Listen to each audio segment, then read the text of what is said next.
ঘটনাটা শুনেছি আমি আমার স্বামীর কাছ থেকে। তখন আমাদের বিয়ে হয়নি।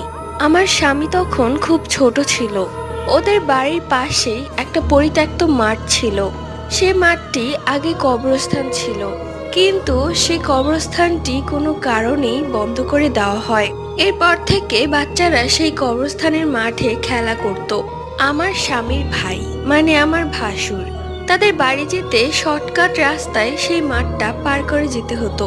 রাতের বেলা আমার যা আমার শাশুড়িকে ফোন করে বলল তার ছেলে নাকি খুব অসুস্থ।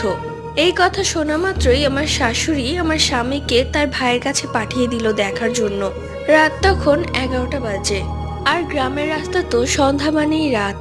আমার স্বামী যখন সেই মাঠে প্রবেশ করবে ঠিক তখনই দেখে দুইটা বড় বড় আগুনের গোলা, কোনো মানুষ নেই, একা একাই গোল গোল ঘুরছে। এটা দেখে আমার স্বামী বাড়ি ফেরত যায়।